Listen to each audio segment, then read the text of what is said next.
السلام عليكم ورحمة الله وبركاته، حبايبي طلبة تالتة ثانوي، عاملين ايه؟ يا رب تكونوا بخير وبصحة وسلام. أهلا بيكم في المحاضرة الثانية إن شاء الله في الكيمياء العضوية، محاضرة برضه من المحاضرات الأساسية أو التأسيسية، بنأسس شوية عشان لما نيجي ندخل على المحاضرات بقى القوية في الكيمياء العضوية نلاقي الدنيا ايه؟ تمام. بس المحاضرة دي بقى مبنية عليها شغل الكيمياء العضوية اللي جاي كله، فلو سمحت عايزكم تذاكروها كويس قوي، تكتبوها كويس قوي، واهم من انك تذاكرها وتكتبها انك تفهمها كويس قوي. بعد ما تفهمها كويس قوي وتكتبها، اهم حاجه تكتبها وتثبت في دماغك وتتعلم كل حاجه نعملها النهارده، بعد كده هتلاقي العضويه زي الميه، سهله جدا جدا جدا ان شاء الله. اتفقنا. يلا بينا نبدا ونكمل المحاضره. انواع الصيغ الكيميائيه، المحاضره الثانيه بقى انواع الصيغ الكيميائيه. اول حاجه هتكلم عنها في العضويه هندسه، احنا هندرس نوعين من الصيغ المشهورين قوي. في عندي صيغه بيسموها عندنا الصيغه الجزيئيه، يبقى انا اول صيغه عندي اسمها الصيغه الايه؟ الجزيئيه. وفي عندي صيغه هندسه اسمها الصيغه البنائيه.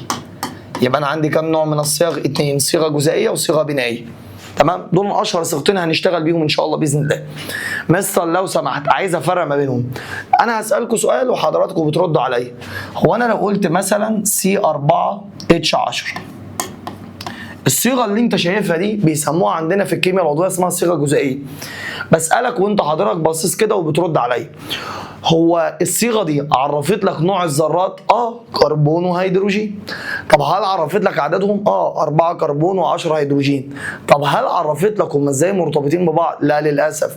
يبقى الصيغه دي بتعرفها حاجتين، نوع وعدد الذرات بس مش بتعرفك ازاي هم مرتبطين ببعض.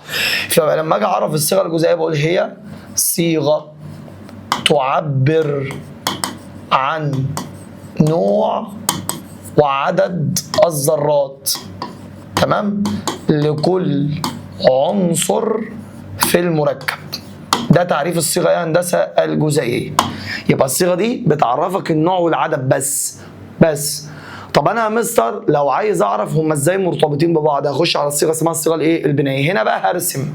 فدلوقتي انا عايز ارسم الصيغه دي، فواحده واحده انا هرسم. انا دلوقتي معايا كام كربونه؟ قال لي والله يا مستر معاك 4 كربون ومعانا كام H10.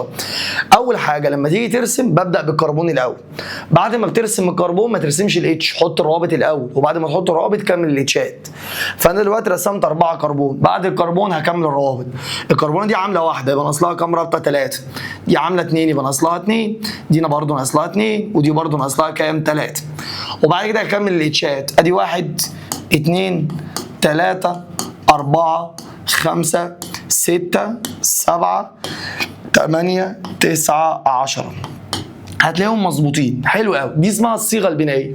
السؤال لحضرتك بقى، الصيغه دي عرفت لك نوع الذرات؟ كربون وهيدروجين. طب هل عرفت لك عددهم؟ ايوه، 4 كربون و10 هيدروجين، ما انا بعرف اعد. طب ازاي؟ هل عرفتك هم ازاي مرتبطين ببعض؟ طبعا. والله يا مستر ده رسمت الروابط. يبقى لما اجي اعرف الصيغه دي بقول هي، تعالى بقى نغير اللون هنا، باجي اعرف الصيغه دي ثانيه واحده. يبقى تعرف هي صيغه تعبر عن 3 حاجات بقى، عن نوع وعدد الذرات. ومش بس كده كمان، قال لي والله يا مستر وكيفية ارتباطها. واللي بيفهم لغة عربية الهادي عايد على الذرات. تمام، يبقى استنى بقى، ايه الفرق ما بين الصيغه الجزيئيه والبنائيه؟ الجزيئيه بتعرفنا حاجتين، النوع والعدد، اما البنائيه بتعرفنا 3، النوع والعدد وكيفيه الارتباط. تمام يا هندسه؟ تمام. فواحد رد عليها قال لي يا مستر يبقى كده افضل صيغه هي الصيغه البنائيه. قلت له صح، لانها بتعرفك حاجه زياده. انا للاسف الشديد ولا بشتغل بدي ولا بشتغل بدي، انا احب اشتغل بصيغه احلى من دي بكتير قوي.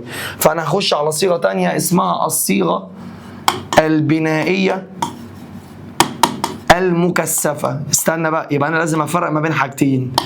هفرق ما بين ايه يا مستر؟ قال لي هفرق ما بين الصيغه البنائيه والصيغه البنائيه الايه؟ المكثفه. انا عندي صيغه بنائيه وصيغه بنائيه مكثفه.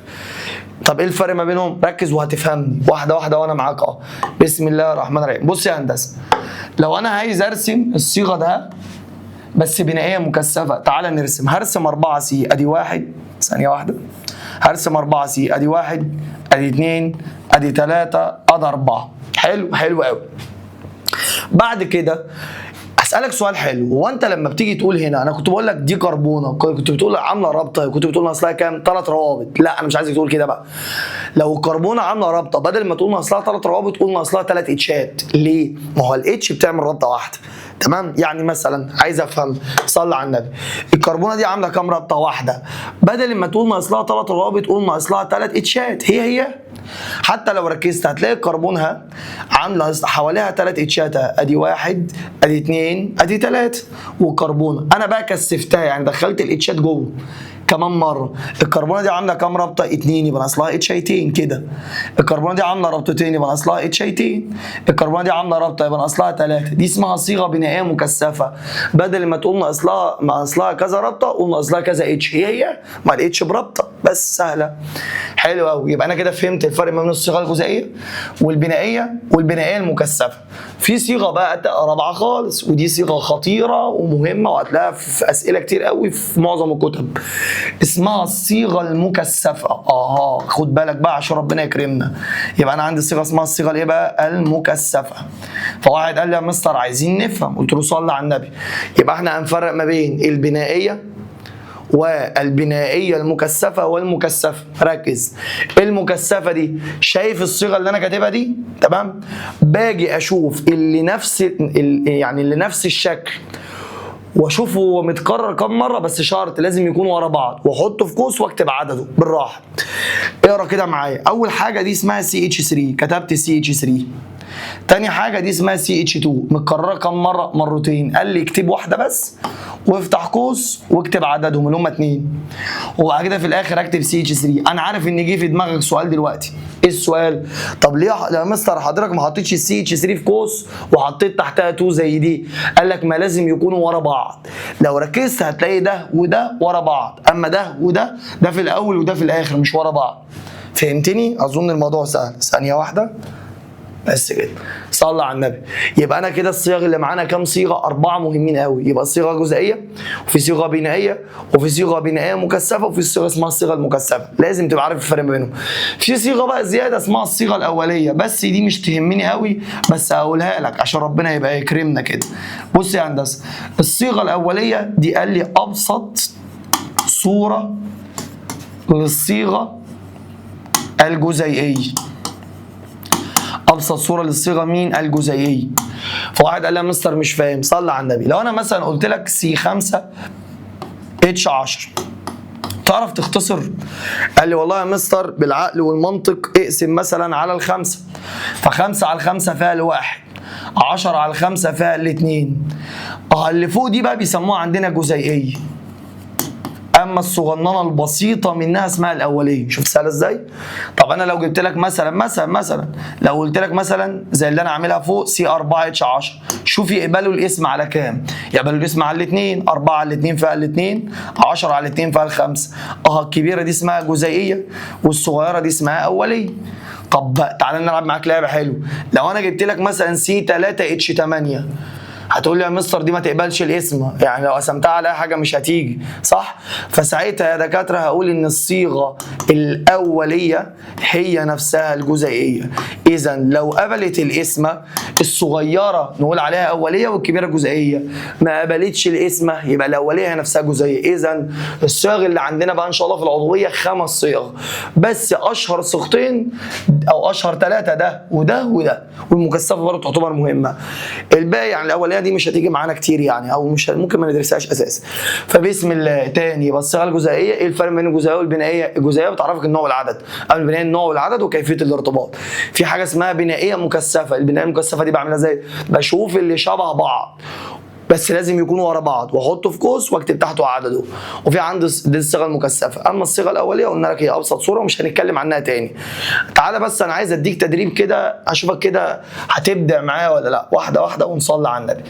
بسم الله الرحمن الرحيم. لو انا سالتك سؤال يا هندسه بكل بساطه وقلت لك انا عندي صيغه اسمها C5H12، هي الصيغه دي اسمها صيغه ايه؟ قال لي والله يا مستر دي صيغه جزيئيه. تمام. السؤال لحضرتك تعرف تخليها لي بنائيه؟ قال لي والله يا مستر اقدر. تعملها ازاي؟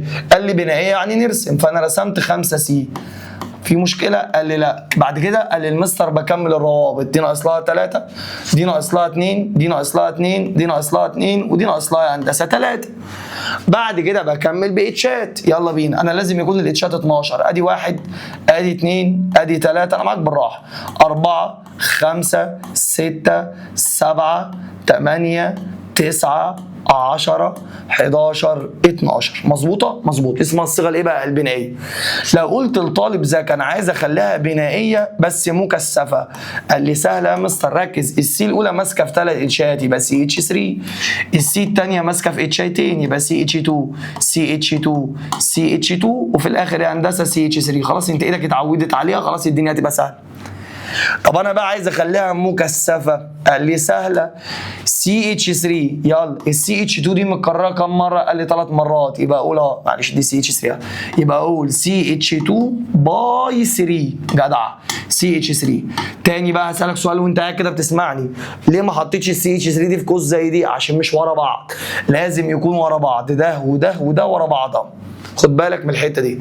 كده انا فهمت الفرق ما بين الصيغه الجزيئيه والصيغه البنائيه والصيغه البنائيه المكثفه والصيغه المكثفه. اظن بابسط حاجه، ولا وجع قلب ولا حرق الدم، الموضوع يعني سهل وبسيط، وانا مش معقد الموضوع عليك، انا مخليها واحده واحده ومعاك، ما تحدش يقلق يعني.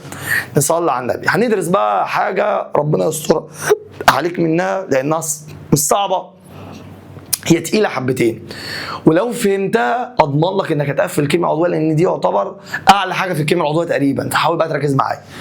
هندرس حاجه اسمها المشابهه الجزيئيه او الايزومريزم، وقلت لك الحصه اللي فاتت ان الايزومريزم دي موجوده في المركبات العضويه بس، فانا عايز اعرف تعريف المشابهه الجزيئيه او الايزومريزم. اسمع التعريف وهنفسره ونفهمه وهندي كذا مثال وهتفهم ان شاء الله. صلى على النبي.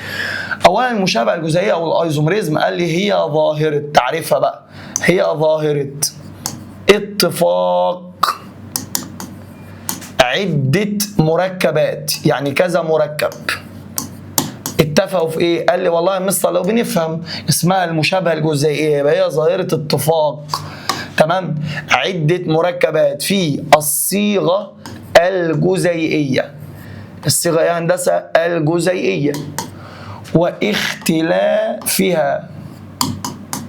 في الصيغة البنائية. يبقى احنا هنبقى شبه بعض في الصيغة الجزيئية بس هنختلف في الصيغة البنائية، مما يؤدي إلى اختلاف الخواص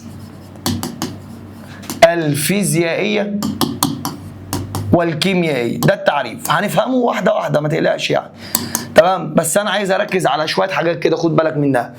يبقى تاني احنا هنتفق فين؟ قال لي والله يا مستر هنتفق في الصيغه الجزيئيه، ركز في دي بقى، تمام، يبقى انا هركز في دي، هنتفق في الصيغه الجزيئيه. وهنختلف فين؟ قال لي وهنختلف يا مستر في اللي بالاصفر ده، في الصيغه البنائيه. واختلافنا في الصيغه البنائيه ادى الى اختلاف الخواص الفيزيائيه واختلاف الخواص الكيميائيه. يبقى بالاصفر ده الاختلاف والبنفسجي ده الايه؟ الشبه، ماشي، او الاتفاق يعني. عشان افهم كويس احنا هناخد صيغه، الصيغه دي يا هندسه هي اللي ضيعت مصر كلها في امتحان السنه اللي فاتت. خد بالك الصيغه قدامك C2H6O، الصيغه دي صيغه جزيئيه. الصيغه دي هندسه عباره عن مركبين، المركبين دول زي بعض في الصيغه الجزيئيه بس مش زي بعض في الصيغه البنائيه، رسم ده مش زي رسم ده، وده هيؤدي لاختلاف الخواص الفيزيائيه والكيميائيه. فعايزك تركز لانها دي جت في امتحان السنه اللي فاتت اساسا، فعايزها تركيز شويه. يلا هندسه، الصيغه C2H6O تعبر عن مركبين، احنا بقى عايزين نعرف المركبين دول ووجه الاختلاف والشبه بينهما، فلو سمحت حاول تركز معايا. يلا بينا، هبدا ارسم واحده واحده ونصلي على النبي، انا معاك اهو واحده واحده. بص يا هندسه، اول حاجه احنا معانا 2 كربون، يبقى هرسم ادي كربونه وادي كربونه، في مشكله؟ لا. بعد كده هندسه بكمل الروابط، الكربونه عامله رابطه يبقى ناقص لها 3، والكربونه دي عامله رابطه برضو يبقى ناقص لها 3، انا معاك واحده واحده. بعد كده هندسه بكمل الاتشات، انا معايا 6 اتشات، حطيت هنا 1 2 3 4 5. استنى بقى، انت معاك كام اتش؟ 6. دلوقتي انا حطيت 5، اتبقى كام؟ 1.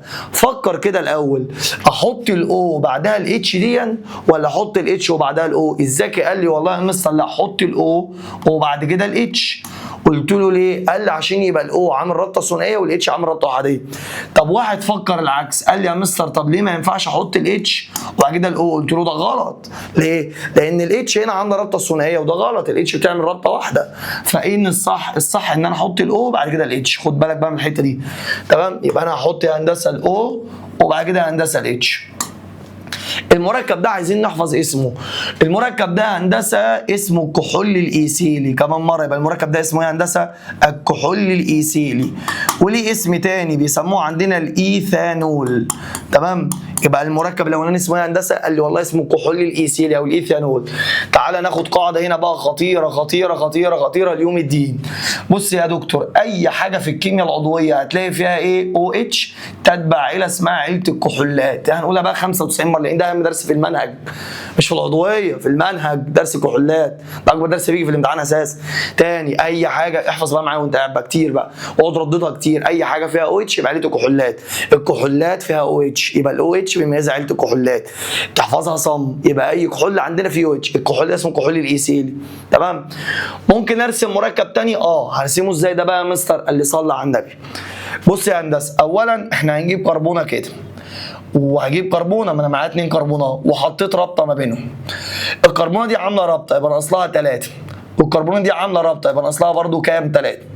هكمل اتشات، ادي 1 2، احنا معانا 6 اتشات خد بالك، 3 4 5 6. فواحد قال لي يا مستر عندك مشكله، انت نسيت ان احنا عندنا او. قلت له ما انا هحط الاو فين بقى؟ قال لي هحطها في النص بقى. تاني، يبقى اللعبه كلها ان انا احط الاو في النص بقى. تمام؟ ما بين ده وده. والله مظبوطه. ليه مظبوطه؟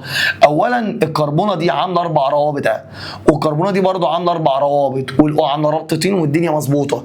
اذا الصيغه اللي انت شايفها دي ما طلعتش مركب، ده طلعت كام مركب؟ 2 زي بعض في الصيغه الجزيئيه اللي انت شايفها دي، بس اختلفوا في الصيغه البنائيه لان رسمه ده مش زي رسمه ده. المجموعه دي بقى هنذاكرها كويس قوي قوي قوي قوي قوي قوي قوي. تمام؟ المجموعه دي او العيله دي اسمها عيله الايثير. تاني، يبقى العيله دي اسمها عيله ايه هندسه؟ ايثير. حضرتك يا مستر انت قلت لي الاو اتش بيعرفني ان العيله دي اسمها عيله الكحول. طب ايه اللي يعرفك ان دي مجموعه الايثير؟ لو لقيت او في النص ما بين كربونتين يبقى او اتش عيله الايه؟ الكحولات، او في النص عيله الايثير. كتير بقى، كتير كتير كتير كتير. يلا، او في النص عيله الايثير، او اتش عيله الكحولات، او اتش عيله الكحولات، او في النص عيله الايثير. اقعد رددها كتير لانها بتيجي في الامتحان كتير قوي. خد بالك، المركب ده اسمه ايثير. بس ايثير ايه بقى؟ قال لي صلى على النبي. الحاجه اللي اقولها لك دي هي ام وخاله وعمه وجده وابو العضويه كلها، اقسم بالله. بص يا هندسه، لو سالتك سؤال، شايف الجزء ده؟ ركز كده معايا، الجزء ده اللي انا شاورت عليه ده، قال لي دي سي ماسكه في كام اتش؟ قال لي ماسكه في 3 اتشات وعامله رابطه كده مع الاو. سي اتش 3 دي بقى عايزك تحفظها لي ميه ميه ميه، اسمها مجموعه الميثايل. يبقى المجموعه دي اسمها مجموعه ايه هندسه؟ ميثايل. دي اهم حاجه في الكيمياء العضويه كلها. طب نسالك كمان مره، البتاعه دي اسمها ايه؟ قال لي برضه ميثايل.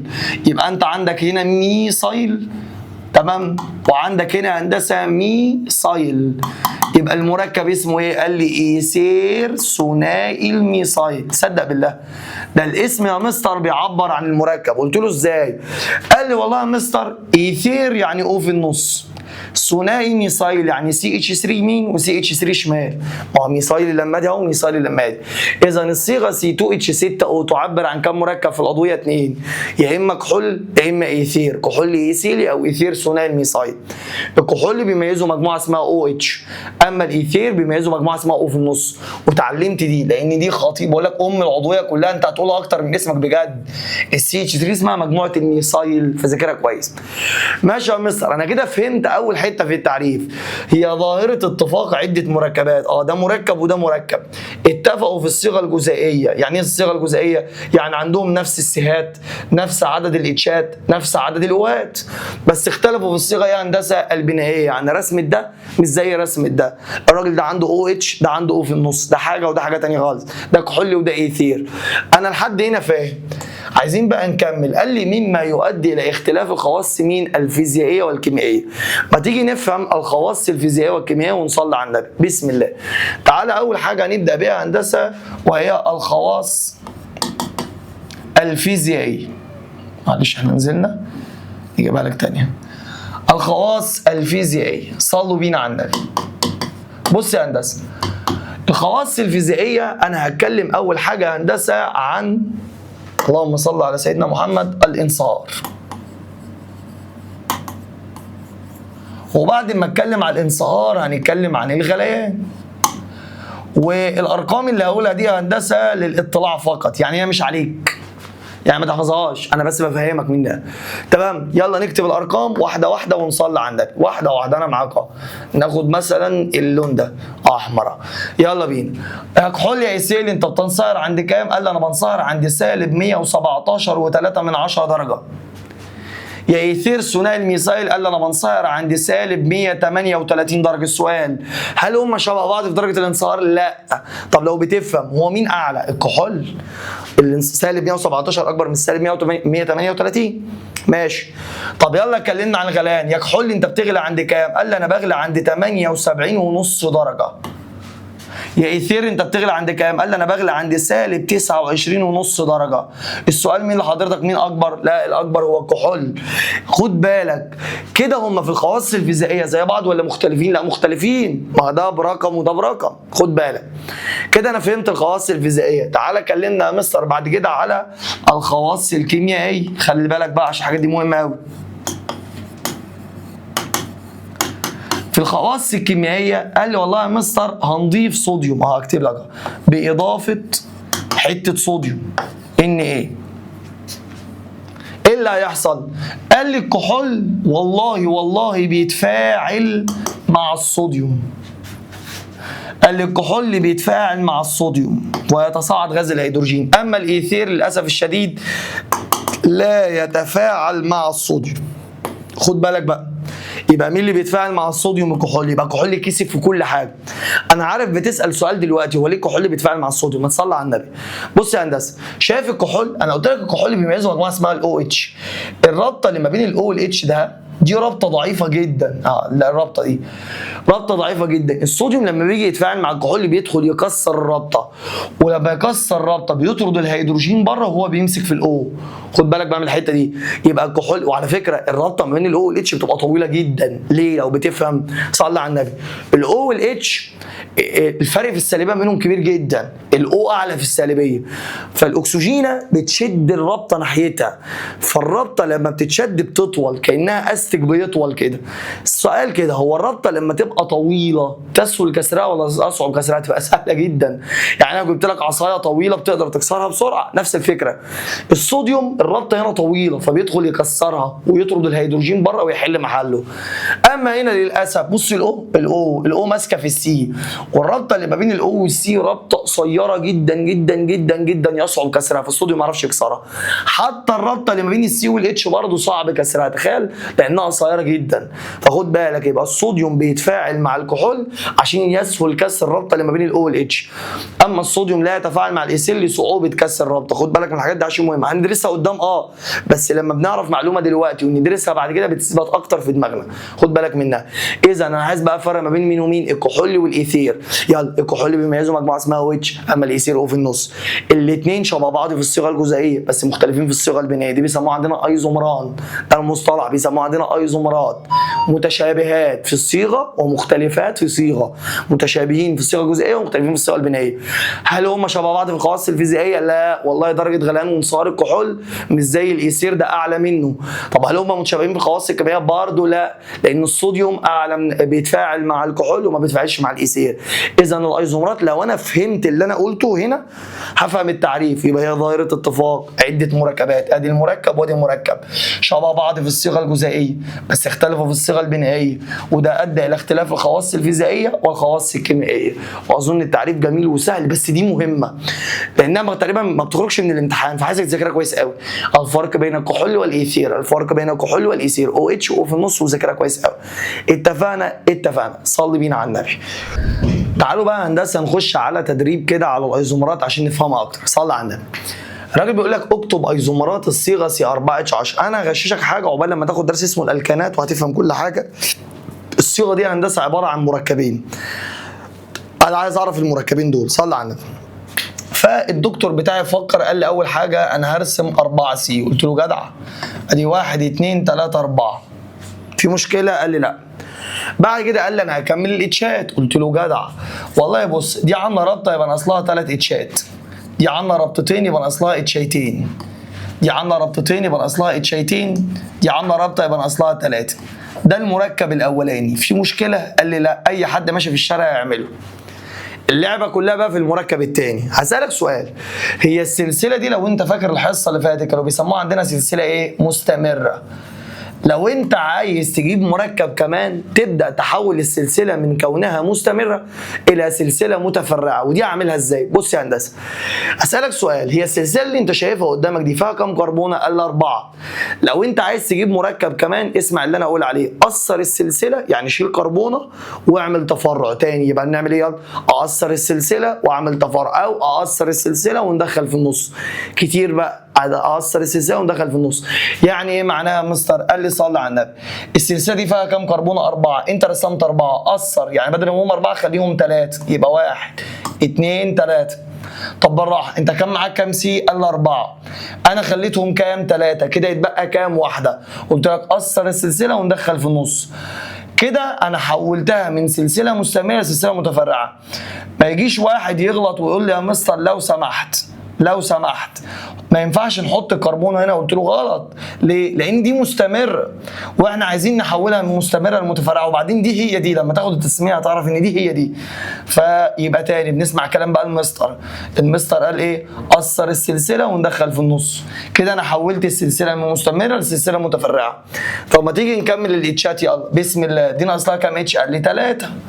دي عامله 3 روابط يبقى ناقص اتشايه، دي عامله رابطه يبقى ناقص 3، دي عامله رابطه يبقى ناقص 3. تعالى نحسب مع بعض، 3 و3 6 و3 9 و1 10. فعلا طلع 10 زي ما احنا كاتبين فوق. اذا يا هندسه يبقى سي 4 اتش 10 دي عباره عن مركبين اللي انت شايفهم ده. ان شاء الله باذن الله هتعرف ان المركب ده اسمه بيوتان والمركب ده اسمه 2 ميثايل بروبان. شبه بعض في الصيغه الجزيئيه بس اختلفوا في الصيغه البنائيه، وده ادى الى اختلاف الخواص الفيزيائيه والكيميائيه. تمام يا هندسه. تعال ناخد تدريب كمان. اكتب ايزومرات الصيغه سي 5 اتش 12. هغششك الصيغه دي 3 مركبات، عايزين نكتبهم مع بعض واحده واحده. يلا يا هندسه نكتب اول مركب. احنا معانا 5 سي، فدي 1 2 3 4 5. تمام يا هندسه. يلا نحط الاتشات بتاعتنا. بسم الله الرحمن الرحيم. دي ناقص لها 3 اتشات، دي ناقص لها اتشيتين، دي ناقص لها اتشيتين، دي برضو 2 ودي 3. واكد 3 و2 5 و2 7 و2 9 و3 12. كده ده المركب الاولاني، في مشكله؟ لا. السلسله دي سلسله مستمره، انا عايز اجيب مركب كمان. قلنا بنعمل يلا بنقصر السلسله وندخل في النص. اولا السلسله فيها كام كربونه؟ 5. قصر يعني خليهم 4، فانا خليتهم 4 وندخل واحده في النص. النص بقى اللي هو ده ولا ده؟ ده ولا ده؟ مش فارقه، هي تمام، هي فانا حطيت واحده هنا في النص. بعد كده ببدا اكمل اتشات. كده انا حولتها من مستمره لمتفرعه. يبقى دي هحط ناقص لها 3، دي ناقص لها 1، دي ناقص لها 3، دي ناقص لها اتشيتين، ودي ناقص لها 3. تعالى نحسب. 3 و3 6 و3 9 و1 10 و2 12 زي ما متفقين اهو. ده المركب الثاني. كمان مره اقصر، وانا بقصر لحد ايه؟ لو المركب فيه سي واتش بس، لو المركب فيه سي واتش بس يبقى انت بتقصر لحد 3. خد بالك. ماشي يا هندسه. قصر كمان. يلا هم كانوا 5، انا خليتهم 4 وحطيت واحده في النص. بعد كده اخليهم 3 واحط 2 في النص. واحده. يبقى هم كانوا 5 ثم خليتهم 4 وواحده في النص، ثم خليتهم 3 و2 في النص. بعد كده بكمل الاتشات.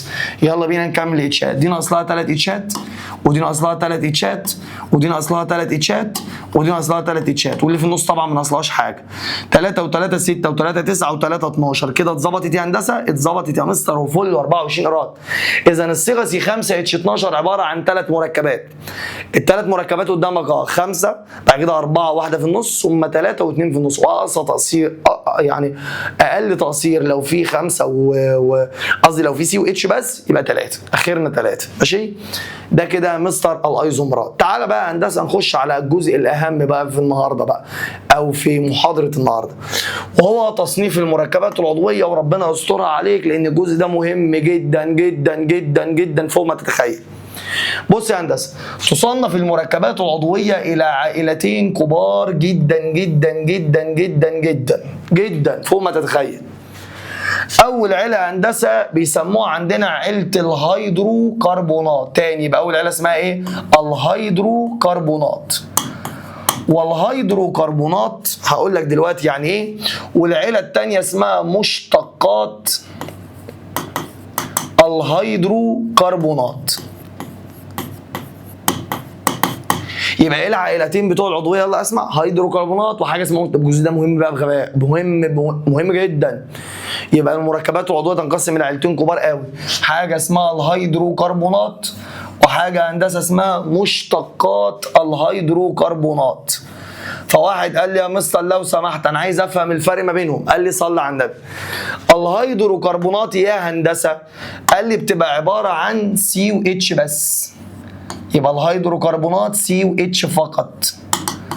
اما المشتقات بتبقى عباره عن سي واتش زائد عناصر اخرى، وبقى ان اي حاجه تاني. يبقى الهيدروكربونات سي واتش بس، اما المشتقات قال لي والله يا مستر عباره عن سي واتش وعناصر اخرى.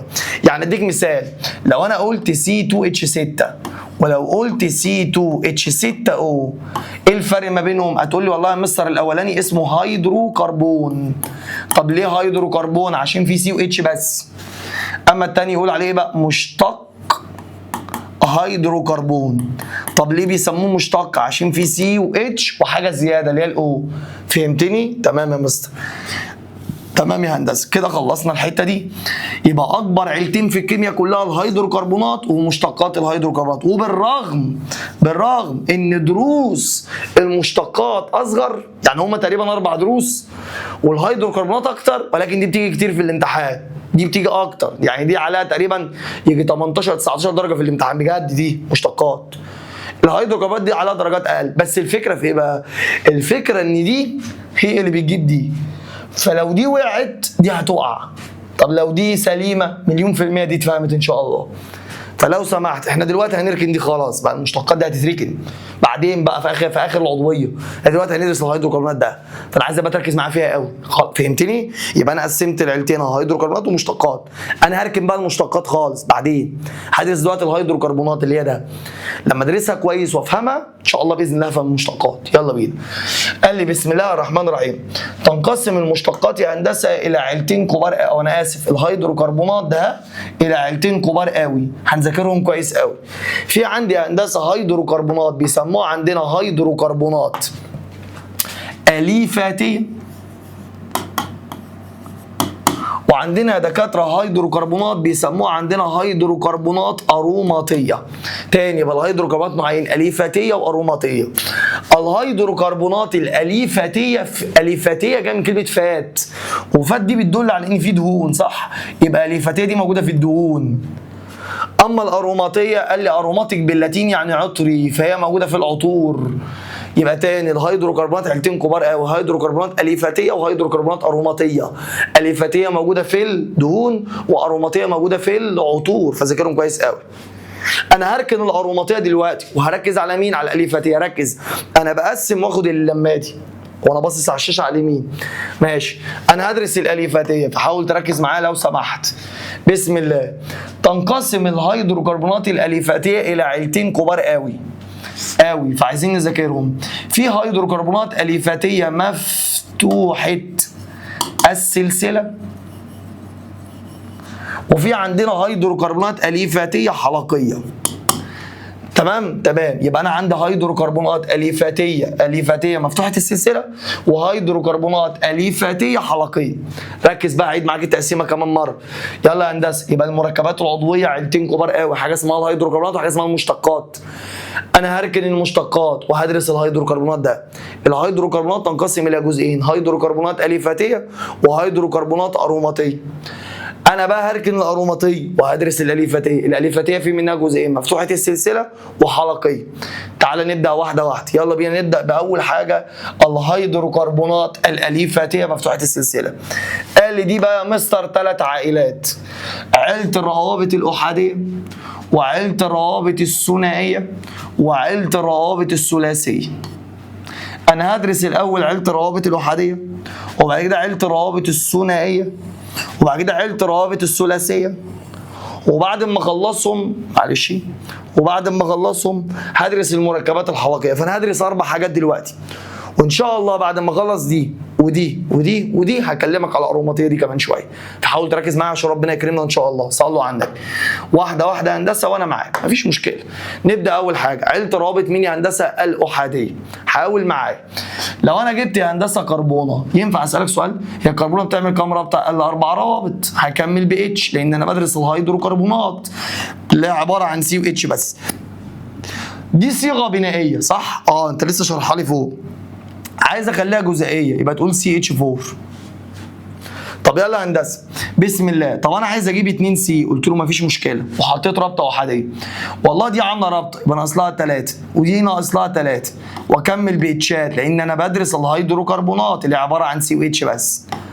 كملت باتشات. السؤال سي كام اتش كام؟ قال لي سي 2 اتش 6. قلت له جدع. وهكذا. السؤال لحضرتك ركز كده معايا.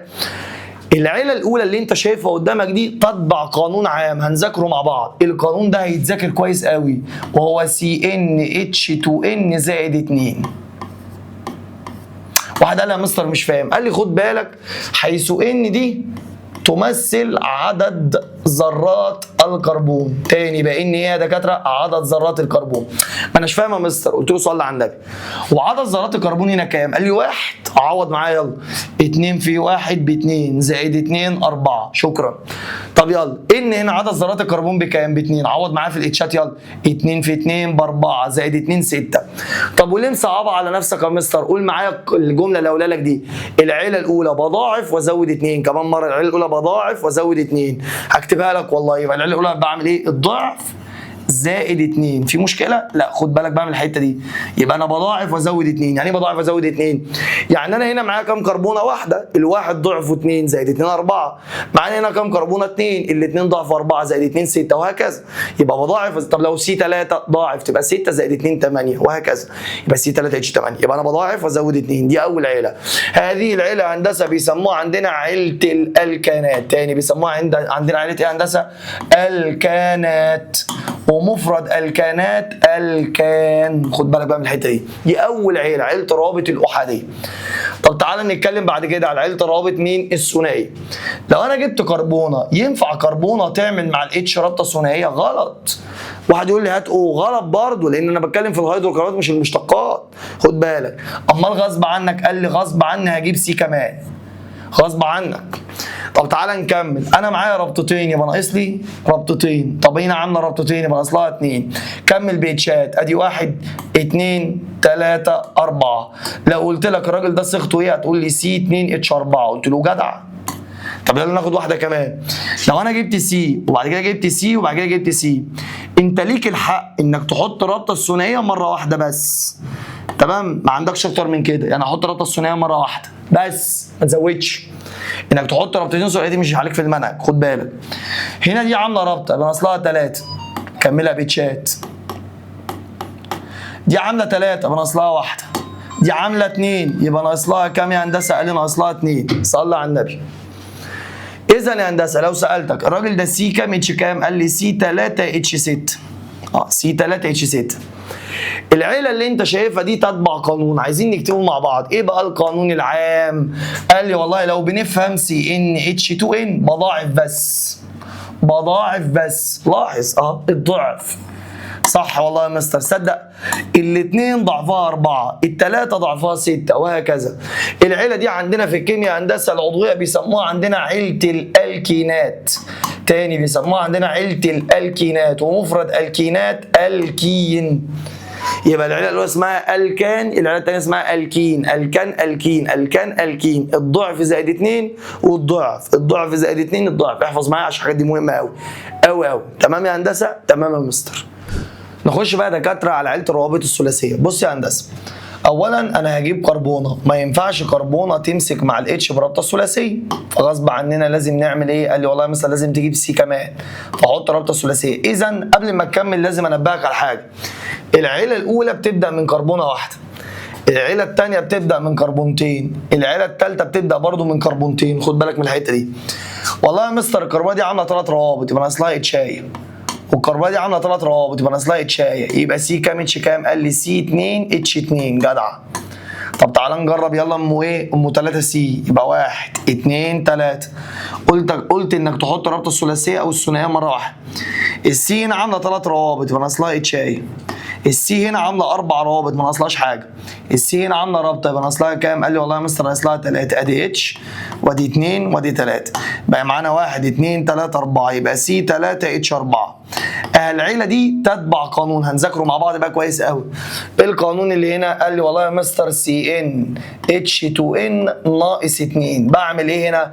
قال لي والله يا مستر هنا بضاعف، يبقى اقول الضعف ناقص 2. يبقى خد بالك بقى قبل بس ما اكمل تعالى اقول لك العيله دي بيسموها عندنا عيله ايه؟ قال لي والله يا مستر بيسموها عندنا عيله الالقاينات، ومفرد القاينات القاين. اذا الثلاث عائلات اللي احنا هنحفظهم مع بعض يلا. الكان الكين القاين. اقعد غني بقى معايا كمان مره. الكان الكين القاين. الضعف زائد 2 الضعف ناقص 2. الكان الكين القاين. الضعف زائد 2 الضعف ناقص 2. يبقى لو ضعفت وزودت 2 الكان، ضعفت بس الكين، ضعفت ونقصت 2 القاين. تمام يا هندسه. ذاكر معايا الحاجات دي مهمه قوي. العيله اللي بعدها الحلقيه، وبيسموها عندنا عيله الالكانات الحلقيه، وافهمك ليه بس انت ركز معايا. مفرد الكانات حلقيه الكان حلقي، بيسموها عندنا عيله الالكان الحلقي. اشكال. يلا نعمل شكل. بسم الله. اول شكل عندنا هندسه نعمله شكل مثلث. واحده واحده. صلي على النبي. ثانيه واحده. يلا يا هندسه هنعمل شكل مثلث يا هندسه. واحده واحده. ادي كربونه وادي كربونه وعملنا شكل مثلث. تعال نكمل الاتشات. والله السي دي عامله 3 روابط يبقى ناقص لها اتشايتين. السي دي عامله رابطتين يبقى ناقص لها برضه اتشايتين. والسي دي عامله رابطتين يبقى ناقص لها اتشايتين. حلو قوي. لو قلت لك سي كام اتش كام هتقول لي سي 3 اتش 6. جدع. طب ممكن نعمل شكل كمان. الله ممكن تعمل شكل رباعي. مستر هو ايه اللي انت عملته ده؟ قلت له ايه ده وركز معايا. ممكن اجيب لك الشكل كده عادي، وممكن اجيب لك الاشكال هندسيه اصل هو بيجي كده في الامتحان. طب وانا هعمل ايه ساعتها؟ اسمع، مش ده شكل رباعي؟ يبقى الراجل ده عنده 4 كربون. وتعلم دايما كل زاويه تمثل كربونه، كل زاويه تمثل كربونه. يعني بص دي كربونه وادي كربونه وادي كربونه وادي كربونه، يبقى الراجل ده عنده 4 كربون. طب لو قلت لك الاتشات، والله السي دي بص كده عامله كام ضلع؟ ادي 1 2 يبقى ناقص لها اتشايتين. ببساطه السي دي عامله ضلعين 1 2 يبقى ناقص لها اتشايتين. ودي برضه ناقص لها اتشايتين. ودي برضه يا هندسه ناقص لها اتشايتين. فيبقى سي 4 اتش كام؟ قال لي والله يا مستر سي 4 اتش 8. تمام. لو سالتك سؤال العيله دي برضه، قال لي والله يا مستر الضعف زي مين؟ قال لي والله يا مستر زي الالكين. اذا في حاجه بقى عايزك تاخد بالك منها. ايه الحاجه اللي اخد بالي منها؟ ان الالكين والالكان الحلقي الاثنين يتبعوا نفس الصيغه اللي هي بقى قال لي سي ان اتش 2 ان. حد فاكر كده وانت شغال معايا كده وانت باصص للفيديو ومركز الحته دي كانوا بيسموها ايه؟ لما نبقى احنا الاثنين نفس الصيغه الجزيئيه بس رسمتي مش زي رسمتك، مختلفين في الصيغه البنائيه. مش كان المصطلح اسمه الايزومرات او المشابهه الجزيئيه؟ ايوه هو ده. يبقى نركز بقى. يبقى ال4 عائلات معانا بقى كمان مره. هنقول اصغر بس الشاشه سنه عشان نشتغل مع بعض. يلا بسم الله الرحمن الرحيم. يبقى ال4 عائلات مع بعض. يلا. الكان الكين القاين. كمان مره. الكان الكين القاين الكان حلقي. الكان الكين القاين الكان حلقي. كان كين قاين كان حلقي. ان ان اين ان حلقي. اول عيله الضعف زائد 2 الضعف ناقص 2 الضعف زائد 2 الضعف ناقص 2 الضعف. لو ضعفت وزودت 2 الكان، ضعفت بس ينفع الكين وينفع الكان حلقي. طب ضعفت ونقصت 2 اسمها القاين. فواحد قال لي يا مستر عندك مشكله. قلت له ايه؟ هو انا لو جالي مثلا في الامتحان سي 3 اتش 6 سي 3 اتش 6 منين هعرف انها الكين ومنين هعرف انها الكان حلقي؟ قال لي تعالى اعلمك بقى حاجه ذكيه جدا جدا جدا. صلى على النبي يا هندسه. تعالى نغير اللون. لو شفت الروابط ولقيتها سيجما، مش الرابطه دي اسمها سيجما؟ بيقولوا على المركب ده مشبع. لو جيت بصيت على الروابط هنا دي سيجما ودي باي، لو لقيت باي يقولوا على المركب غير مشبع. طب لو قلت لك هنا، قال لي دي سيجما ودي باي ودي باي، صح؟ فاكر تانية ثانوي؟ قال لي في 2 باي، يبقى اقول عليه برضو غير مشبع. طب لو جيت عديت او شفت هنا الروابط هتلاقي كله سيجما، صح؟ وانت عارف ان الروابط كلها سيجما، اقول عليها ايه بقى؟ مشبع. اذا انا هاخد قاعده. ايه القاعده بتقول ايه بقى؟ اسمع، بص اي حد يحتوي على رابطه من النوع باي يبقى غير مشبع. اي حد لا يحتوي على باي يبقى مشبع. القاعده دي مهمه قوي قوي قوي قوي، خد بالك منها، ماشي؟ انا كتبتها لك عشان تذاكرها كويس. اولا العيله الاولى اسمها الكان، ما فيهاش باي، يبقى اقول عليها مشبع. العيله الثانيه اسمها الكين، فيها باي، يبقى اقول عليها غير مشبع. الالقاين فيه باي، غير مشبع. اما الالكان الحلقي ما فيهوش باي، يبقى اقول عليه مشبع. اذا كم واحد مشبع؟ 2، الكان والكان حلقي. كم واحد غير مشبع؟ 2، الكين والقاين. الكين والقاين. صعبه، جميله، تحفه، حلوه، سهله جدا ان شاء الله. الكان، الكين، القاين، الكان حلقي. الضعف زائد 2، الضعف، الضعف ناقص 2، الضعف.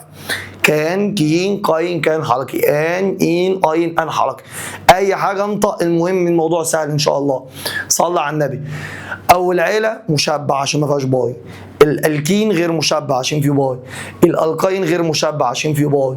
الالكان الحلقي مشبع عشان ما فيهوش باي. صلى على النبي. اذا ما الفرق بين الالكين والالكان الحلقي؟ ده الاثنين ليهم نفس الصيغه، سي ان اتش 2 ان، وده سي ان اتش 2 ان، هو التشبع. الالكين غير مشبع، اما الالكان الحلقي مشبع. فرق ما بينهم. يعني لو قال لك في الامتحان سي 3 اتش 6 غير المشبع، قول له الكين. لو قال لك سي 3 اتش 6 المشبع، قول له الكان حلقي. السبوره اللي انا عاملها او التقسيمه دي تتذاكر كويس قوي قوي قوي قوي قوي، ماشي؟ ماشي يا هندسه. في حاجه بقى احنا نسينا نقول، اللي هي المركبات الأروماتية. صلى على النبي. بسم الله. المركبات الأروماتية، واحده واحده. قال لي والله يا مستر المركبات الأروماتية، قلنا كلمة أروماتي يعني عطري. كلمة أروماتي يعني إيه؟ عطري. فالمركبات الأروماتية دي موجودة في العطور. قال لي والله يا مستر المركبات دي هما 3 هنحفظهم مع بعض. أول مركب عندنا اسمه بنزين عطري، ده المركب الأولاني، تمام؟ المركب الثاني هندسة اسمه نفثالين. المركب الثالث اسمه أنثراسين. يبقى المركبات الأروماتية اللي عندنا في المنهج 3، اسمعهم كمان كم مرة، يلا. بنزين، نفثالين، أنثراسين. بنزين، نفثالين، أنثراسين. بتحفظوا كده زي ما هم. كده كده هندرسهم قدام، بس أنا عايز أعلمهم لك دلوقتي. صلى على النبي. إيه شكل البنزين؟ قال البنزين عبارة عن حلقة سداسية الشكل. يبقى البنزين عبارة عن حلقة سداسية الشكل بها 3 روابط باي مزدوجة بالتبادل. تاني، يبقى حلقة سداسية الشكل بها 3 روابط باي مزدوجة. الأحمر ده هو الرابطة باي. وخد بالك أنا بقول 3 روابط باي مزدوجة بالتبادل. يعني إيه بالتبادل؟ يعني الرابطة دي ثنائية، دي أحادية، دي ثنائية، دي أحادية، دي ثنائية، دي أحادية، ببدل واحدة أحادية واحدة ثنائية، دي اسمها بالتبادل. ده البنزين. طب أنا عايز أعرف أشوف البنزين ده فيه كام سي؟ قال لي صلى على النبي. واحدة واحدة. مش ده شكل سداسي؟ يبقى الراجل ده عنده 6 كربون. أكد. 1 2 3 4 5 6، كل زاويه تمثل كربون. طب انا عايز اعرف فيه كام اتش؟ قال لي صلى على النبي. واحده واحده. بص يا هندسه، عايزين لون تاني مختلف، خليها اسود. يلا بينا. والله بص، الكربونه دي، الكربونه اللي هي بالاخضر دي، عامله 1 2 3، يبقى ناقص لها كام اتش؟ قال لي واحده. الاحمر دي بتتعدى معانا. تاني، الكربونه دي عامله كام رابطه؟ عد. 1 2 3، يبقى ناقص لها اتشايه. الكربون ده عامله كام رابطه؟ عد. 1 2 3، يبقى ناقص لها اتشايه. ودي برضه ناقص لها اتشايه، ودي برضه ناقص لها اتشايه، ودي ناقص لها اتشايه. يبقى البنزين رمزه ايه؟ قال لي والله يا مستر البنزين رمزه سي 6 اتش 6. تمام؟ سي 6 اتش 6. ده رسمته وشكله، تتذاكر كويس قوي. لو سالتك سؤال، بس تعال نساله في الاخر عشان برضه يكونوا الدكاتره يركزوا معايا. يلا بينا نخش على المركب اللي بعده. المركب اللي بعده اسمه ايه؟ نفثالين.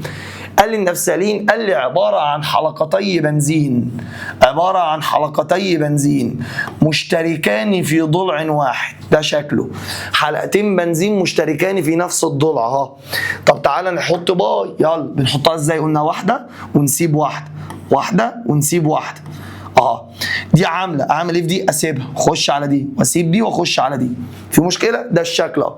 تعالى نعد الكربون اللي جواه. سهله يا مستر، سهله ان شاء الله. يلا 1 2 3 4 5 6 7 8 9 10. يبقى الراجل ده عنده سي 10. طب تعالى على الاتشات واحده واحده. والله السي دي عندنا كام رابطه؟ 1 2 3 بنصلها اتشايه، ودي برضو اتشايه، ودي برضو اتشايه لسه معلمها لك دلوقتي، ودي اتشايه هنا بقى اقف. شايفين الكربونه دي؟ عامله عد كده معايا 1 2 3 4 ما نصلاش ولا اتشايه، والسي اللي فوق عامله 1 2 3 4 برضو ما نصلاش ولا اتشايه. دي ناقص لها اتشايه، ودي ناقص لها اتشايه، ودي ناقص لها اتشايه، ودي ناقص لها اتشايه. قاعده بقى، السهات اللي بره ناقص لها اتشايه واحده، اما السهات اللي مشتركه في نفس الضلع ما ناقصلاش ولا اتشايه. يبقى السهات اللي بره اتشايه، السهات اللي في نفس الضلع ما ناقصلاش ولا اتشايه، اللي هم دول ما ناقصلهمش. يبقى سي 10 اتش 8 اسمه نفسالين. خد بالك البنزين عنده 3 روابط باي، يبقى عنده 3 روابط باي. اما النفسالين عنده 5 روابط باي. لاحظ اللي هم الاحمر دول. يلا بينا نرسم الانثراسين. قال لي الانثراسين عباره عن 3 حلقات بنزين مشتركه في ضلع واحد، او يعني مشتركه في الاضلاع يعني. الرسم يعني تمام. المهم يبقى عباره عن 3 حلقات مشتركين في الاضلاع اللي انت شايفها دي. صلي بينا على النبي. تعال نعد الكربون كده واحده واحده. ادي 1 2 3 4 5 6 7 8 9 10 11 12 13 14. يبقى الراجل ده سي 14. تعالى بقى نشوف اتش كام. قبل ما نشوف اتش كام لازم نحط روابط باي. ركز بقى معايا عشان باي هنا تقيله. قلنا بنحط واحده ونسيب واحده، ونحط واحده ونسيب واحده، ونحط واحده. دي عامله، يبقى اعمل ايه في دي؟ اسيبها واخش على دي، واسيب دي واخش على دي. في واحد ذكي هيقول لي يا مستر دي عامله باي، انا سيبت دي، يبقى اخش هنا. غلط. لو انت افترضت انك حطيت الرابطه باي هنا غلط. ليه؟ لان ساعتها الكربونه اللي انت شايفها دي هتبقى عامله 1 2 3 4 5 بايظه. فاعمل ايه؟ الرابطه دي هبدا اشيلها من مكانها. معلش مش عايزها تتشال. تشالي بقى، تشالي بقى، اتشالت الحمد لله. تمام. هتتحرك من مكان هنا وتيجي هنا. ماشي. وما كتبش بعديها، ما كتبش برضه بعديها. صلى على النبي. الحمد لله كتب. صلى على النبي. يبقى يا مستر ما ينفعش احط هنا، تبقى الكربونه عندك 5 روابط. حطيت واحده هنا، يبقى سيب دي واخش على دي. كده الشكل. لو ركزت ومش عايز تتلخبط هتلاقي الاثنين دول قريبين مني وانا واقف كده، والاثنين دول بعاد عني اهو. فعشان ما تتلخبطش فيهم صلي بينا على النبي. تعال نكمل الاتشات واحده واحده وانا معاك اهو. بسم الله. الكربونه دي عامله كام رابطه؟ 1 2 3 ناقص لها اتشايه، ودي برده ناقص لها اتشايه، ودي ناقص لها اتشايه. انت قلت لي اي كربونه ناقص لها اتشايه ما عدا المشتركين في نفس الضلع. دي ناقص لها اتشايه، ودي ناقص لها اتشايه. دول مشتركين في نفس الضلع ما ناقصلهمش حاجه. دي اتشايه، وادي اتشايه، وادي اتش، وادي اتش. فتعالى بقى نعد الاتشات كده. والله ده 4 6 ويبقوا 10. تمام. اذا يا هندسه المركبات الاروماتيه 3: بنزين، نفسالين، انثراسين. سي 6 اتش 6 بنزين، نفسالين سي 10 اتش 8، انثراسين سي 14 اتش 10. لاحظ ان الكربون هنا كان 6. تمام. اصبح 10، اصبح 14. يبقى لو ركزت هتلاقي الكربون بيزيد 4. لاحظ الاتشات. الاتش هنا كان 6، والاتش هنا كان 8، والاتش هنا هندسه كان 10. يعني الاتشات بتزيد 2. ركز في التفاصيل دي هتفرق معاك. السؤال اللي هساله لك، هي المركبات الاروماتيه دي حلقيه ولا مفتوحه السلسله؟ هتقول لي حلقيه، كلها حلقاتها انت شايفها. مشبعه ولا غير مشبعه؟ والله غير مشبعه. ليه غير مشبعه؟ عشان عندها ايه يا بطه؟ ده عنده 7 باي، عشان عندها روابط ايه؟ باي. والمستر قايل لي فوق اي حد عنده باي يبقى غير مشبع. ما انت قايل لي كده يا مستر، فصحصح بقى معايا. ماشي يا مستر. تعالى بقى اعلمك حاجه حلوه. هسالك سؤال بس بسيط. هو انا لو قلت لك المركب ده من سنه ثانيه ثانوي اسمه ايه؟ فحضرتك قلت اسمه ميثان. صح؟ صح. انا فاكر انا المركب ده عايز اعلمك حاجه. ان يعني عيلته اسمها الالكان، اللي هي الاولى ده. مس باللاتيني يعني واحد، والراجل ده عنده كربونه واحده. مثال كمان C2H4، المركب ده بيسموه عندنا ايثين. السؤال إين يعني عيلة الألكين، إيس باللاتيني يعني 2، فالراجل ده عنده كربونتين. فاحنا دلوقتي هنبدأ نحفظ الأرقام من 1 ل 10 باللاتيني، فلو سمحت عايزك تركز معايا عشان ربنا يكرمنا إن شاء الله. فنقوم مصلين على النبي كده، احنا قاعدين ونذكر الله كده وندعي إن ربنا يوفقنا إن شاء الله.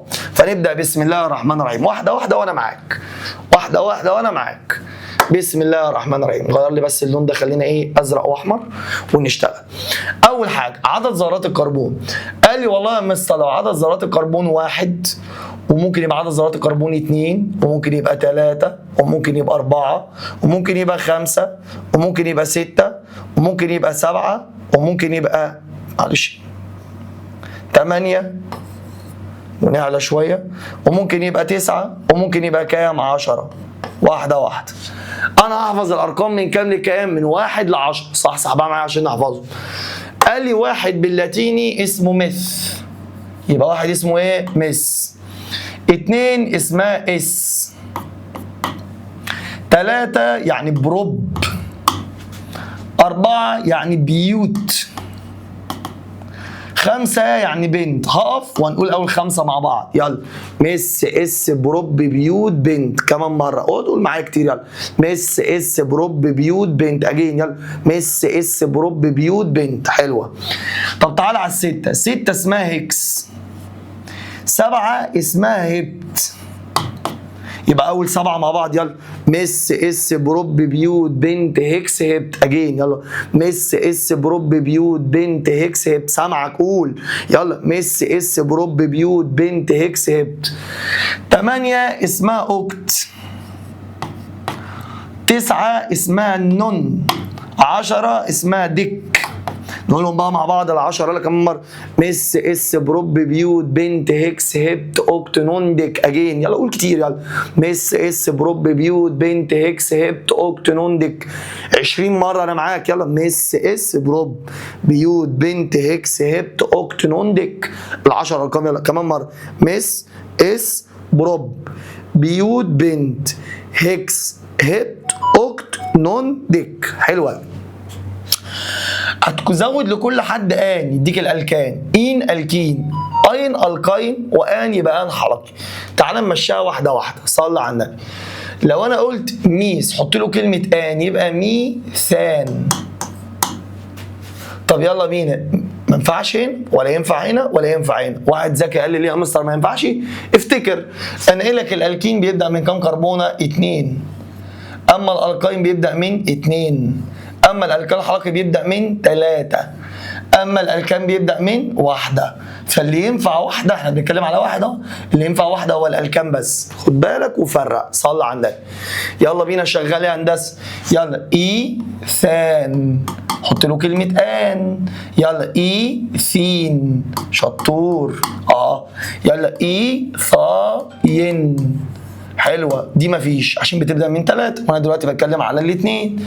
يلا بينا اسمع. يلا بروبان. كمان مره. يلا بروبين. اللي بعده اسمه بروباين. اما ده اسمه ايه يا هندسه؟ قال لي بروبان حلقي. شغال بقى. يلا يا هندسه. يلا بيوتان. بيوتين. بيوطاين. واخر حاجه اسمها بيوتان حلقي. شغال. يلا انا معاك اهو. بنتان. اقعد انطق كده. بنتين. بنطاين. بنتان حلقي. يلا اللي بعده. هكسان. هكسين. هكساين. هكسان حلقي. الالكانات الحلقيه ما عليكش غير ال4 دول، فمش هندرس الباقي. كمل. يلا هبتان. هبتين. هبطاين. يلا اوكتان. اوكتين. اوكتين. اوكتاين. عايزك وانت شغال كده تنطق معايا، يلا. نونان، نونين، نوناين. اخر واحده بقى، دي كان، دي كين، دي قاين. سهله جدا. طب انا عايز اقولهم، انا اقدر اقولهم لك لوحدي على الغيباني، وانا باصص لك كده اقولهم لك وانا اخف. يلا بينا. ميسان سيبك منه، نبدا. يلا. ايسان، ايسين، ايصاين، بروبان، بروبين، بروباين، بيوتان، بيوتين، بيوتاين، بنتان، بنتين، بنتاين، هكسان، هكسين، هكساين، هبتان، هبتين، هبتاين، اوكتان، اوكتين، اوكتاين، نونان، نونين، نونان، نونين، نوناين، ديكان، ديكين، ديكاين. والله العظيم اقولها كمان مره وانت تقول معايا، ماشي؟ بس انا بادئ اقول معايا. يلا. ميسان، بعد الميسان يلا. ايسان، ايسين، ايصاين، بروبان، بروبين، بروباين، بيوتان، بيوتين، بيوتاين، بنتان، بنتين، بنتاين، هكسان، هكسين، هكساين، هبتان، هبتين، هبتاين، اوكتان، اوكتين، اوكتاين، نونان، نونين، نوناين، ديكان، ديكين، ديكاين. الموضوع سهل يا مستر. طب انا بقى عايز اكتب رموزهم يا مستر. والله يا مستر انا بقى مشكله ان انا لو كتبت رمز واحد انت هتعرف تكور الباقي. عارف ليه؟ لانك هتزود على كل واحد اتشين وهتتنصح. لا، انا عايز اجيبهم لك بطريقه عشوائيه. يعني تعال ناخد تدريب. فالراجل جاب لك تدريب. تدريب: اكتب الصيغه الكيميائيه لكل من المركبات الاتيه. اعلمك بطريقه ذكيه قوي. عايز اكتب رمز البيوتان. انت وانت قاعد كده هو كتب بيوتان، عد على ايدك. يلا. مس، اس، بروب، بيوت. يبقى بيوت ده رقم كام؟ قال 4. يبقى اكتب سي 4. شفت انا بشتغل ازاي؟ سي 4. الراجل قال كلمة بيوتان. بيوتان يعني الكان.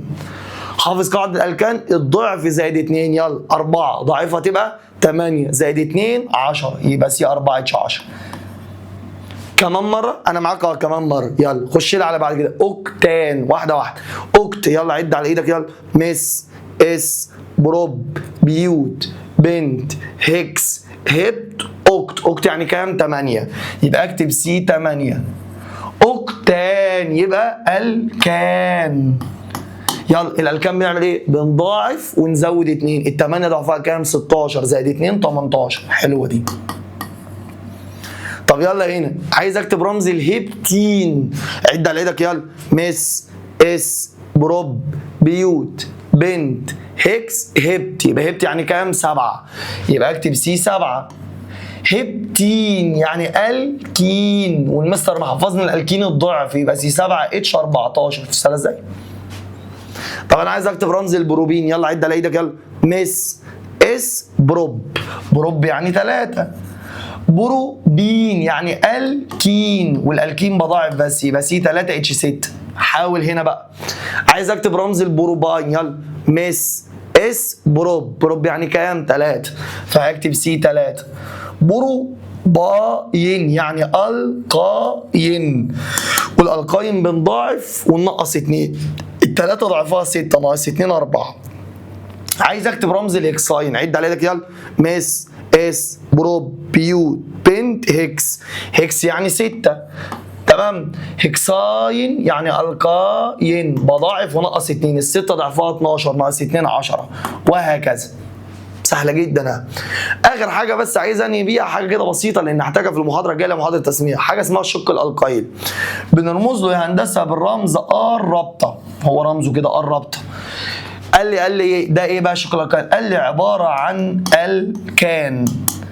عباره عن الكان اللي هي اول عيله، اللي هي دي، منزوع منها هيدروجينه واحده.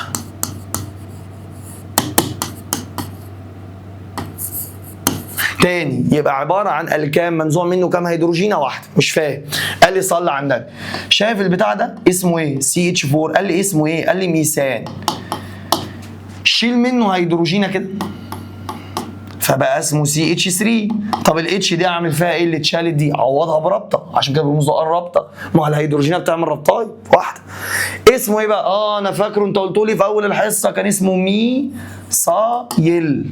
كان اسمه هندسه ميثايل، على وزن ايه بقى؟ القايل. هو اسمه شكل القايل. يبقى عباره عن الكان منزوع منه هيدروجينه. طب يلا انا عايز اكتب رمز الايثان. مش ايثان يعني الكان؟ يلا نكتبه مع بعض، يلا. مس اس، اس يعني 2. ضاعف وزود 2 يبقى 6. شيل اتشايه يبقى سي 2 اتش كام؟ 5. اسمه ايه بقى؟ قال لي والله يا مستر اسمه ايثايل. هو ده اسمه شق الايه بقى؟ الالقايل. ان انا بجيب الكان واشيل منه اتشايه على وزن كلمه القايل. تمام يا هندسه؟ الموضوع سهل. ميثان ميثايل، ايثان ايثايل، بروبان بروبايل، بيوتان بيوتايل، وهكذا. جيب الالكان وشيل منه اتشايه يديك شق اسمه شق الالقايل. بس يا عم الحاج، اظن المحاضره كده سهله وخفيفه وجميله، تتذاكر كويس عشان هنبدا الحصه الجايه بدايه العضويه اللي بجد. يلا يا دكاتره، اشوفكم في فيديو جديد، وجود باي اند هاف ا نايس تايم.